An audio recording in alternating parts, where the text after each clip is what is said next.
LeBell. Alright guys, it's Coach Neely here, and I'm going to go over one of my favorite trapping systems in the guard, and that's the shoulder pin. And I've seen guys toy around with this. I played with this for a long time before I started to get it to work. And I was just fortunate to have good training partners that give me good feedback and they would tinker with it. Now, the first thing I gotta explain is the grip. When you lock your grip here, in this lock, you're gonna be able to lock. You can go gable grip, S grip, or something called a 3-finger grip.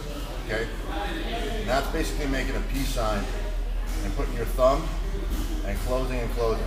And the benefit to this grip is I can switch my elbows. Okay, if I go like a gable grip and I switch my elbows, my hand comes apart. Some guys with real flexible wrists, when they lock an S grip, they're pretty good about it. But for me, it's pretty painful. But when I lock a 3-finger grip, my elbows can pass, and that's important for this kind of pressure. Now I learned that from Gene LeBell, so I always call it LeBell grip. Okay, you've probably seen it done before. It's when you're hooking your own leg and you're locking your hands and pinning it in. Very similar to like a trap system like rubber guard. And even though I really like the rubber guard, I was playing with the shoulder pin a lot before I actually started to learn the rubber guard, so I'm kind of already starting to been my go-to. So it's just an option. But I've seen a lot of guys shut down the shoulder pin and talk bad about it because they don't really know how to play it. Okay, so one of the problems guys have with this is they think when you lock, the whole point is just to push your opponent laterally.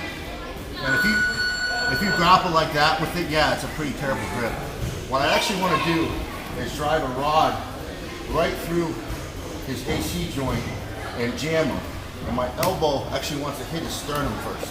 I will eventually push him to the side, but I don't want to go straight to the side. All right, so the grip, lift this arm up a little bit. Okay. So when I lock this, I'm locking. I'll try and bring my hands as closest to his ear as possible. So I'm going to pull, all right, and then I'm going to crank down. So if Royce here starts to stack me, I'm going to crank. And now he can feel he's jammed. It hurts. I'm not just holding, because then he's going to crank. He's going to jam me, and it's going to be difficult. Okay, I'm going to create some pain. So if he jams me, good. He tries to drive the other shoulder towards me. See, it starts to hurt him. My elbow's inside, and this gives me a lot of room to play with. Okay? Now, once I have this grip, there are different techniques that you can go to. I don't like omoplatas or foil locks, whatever guys call it. It's just not one of my strengths. So I try to feed the triangle or the armbar. We're going to talk about setting up the triangle. Okay? So what I'm going to do is when I lock this, my elbow's going to go down into his sternum. I'm going to try to basically fight on his bicep a little bit. So just relax your arm. So my elbow's going to be fighting to get to the inside. Okay? Now when I get to the inside, I'll have a couple options, and I'll go over them in a second. So if I'm here with Royce and I lock, remember, I don't want to crank here. That elbow's up. He's just going to mess with me. Okay? Can't have the elbow up. So I pull, crank, and I get my elbow down. Okay, so if Royce starts to drive all the way in, right now I have some control. So now I start driving my elbow into his bicep. And I'm grinding, picking my head up, my knee gets in. Okay, now we have a couple options. One, you can go foot on the head, and then switch your grip up top. Here, that's a very good grip. Okay, I call that the 3 points position. Heel comes in front of the shoulder, foot on the hip.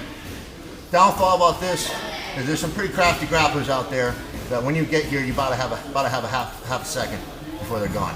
So even though this is good, I don't always come here. Okay. The other option is when I crank this lock, I get my knee inside and I cross my feet. Okay. So now when I'm here, he can't just run from me. He has to stay in. But it has some disadvantages too, because I can't stretch on him. I can't push off his hip. Okay. So there's disadvantages, but for me, it buys me time. So right now I'm in and I'm nice and tight. He tries moving towards me, he tries to stab, he tries to turn away. I start creating that pain and I start buckling with that shoulder pressure. Okay, so here I am. I'm locked. Now once I get here, I'm going to create good pressure now against his head, up, not to the side, up. And now my knee's going to come up and I'm going to lock my grip. Nice and deep as I can. Okay, from here, I'm gonna either go with foot on the hip, or I'll still keep it closed, and then now I'm gonna start the fight. Now, if he tries to push his head towards me and stack, my fist is here. It's not gonna be easy for him, and my legs are squeezing. Now it's just a matter of picking my grip. Downward grip, okay? Okay? You can pin, push, okay? Or you can just like pin and drop. The other option, if you drive higher on my legs, is a sky pin. Spinning it up, throwing your leg over, coming in, and feeding it through. Okay? They're all good options. And what you'll do is you'll figure this out based on how he's playing it. So if he creates one pressure, you might switch to another. What I want him to be, body type wise, is I don't want him to be down on the ground. I want him in this hover position, this mid zone. This allows me to drop my hips and move if I need to, and he's not too far away, so if I have to switch and elevate my hips, yeah, I can catch him. This is where he's most vulnerable. My advantage here is with the shoulder pin is I have a hard angle, I have a good angle, and I have a high guard.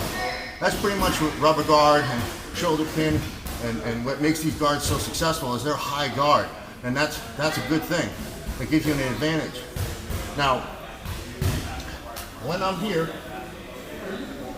boom, I lock, you're gonna have to learn to tinker, okay? If I start lifting my elbow and he starts getting his hand inside and now he's fighting on me, that's not good for me, but I can use it to my advantage. So I start pushing on him and he starts driving. Now my knee comes out, and this is how my student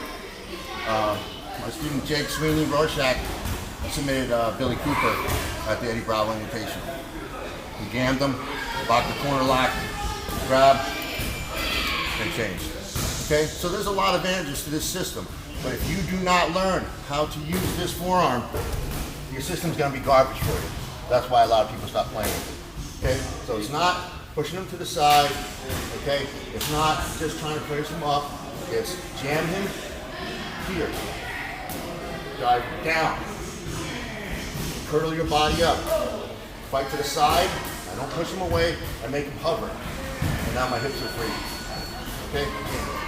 So if this was to work in more of a situation like I'm here, boom, I just got his hand on the mat, my hand's already in, and now he might try to stack.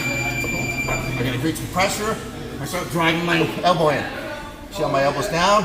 So now he's got a pickle. He starts trying to fight, he tries to go inside my bicep, now I just squeeze. He's got his hand in, now I attack the urine. Okay? You have some advantages here, but you've got to drive. One more time. I got to get this elbow down. Not up here. Here, he's going to drop it, he's going to hug your hips, and nothing's going to happen. Down and low. Into this pocket area. Down. That's your key. Once you guys start playing with that, you're going to have a lot of success. Now, one last little option. Here's a little more real time for you. If I get that shoulder pin position, okay, in, up, pull, and drop. So now my elbow's trying to get in, and he's stacking me, or trying to jam me. See how my elbow's nice and hidden. Okay, I'm staying nice and tight. And now, I'm just having a problem getting him to go. And now he's trying to force up the omoplata. He starts driving down. Okay, and I start pushing out.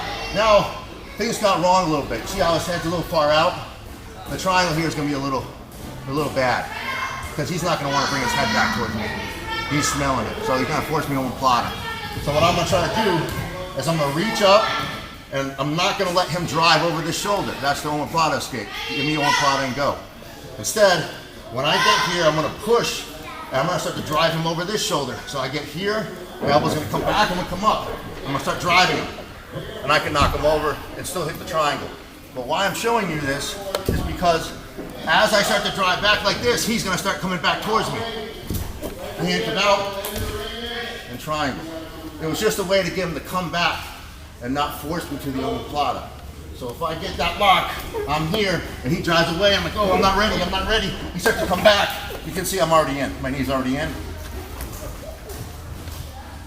And he's done. Okay, so there's a lot to toy around with this. When you're doing this with your training partners, they should feel pretty miserable. okay, it doesn't feel good, right? That's the point. You gotta create that pressure, get the elbow loan right here, ball up, and then you'll have success. If you're just going here all the time with your elbow, it's probably gonna be a pretty crappy system for you, and maybe rubber guard's a better option. So toy around, guys.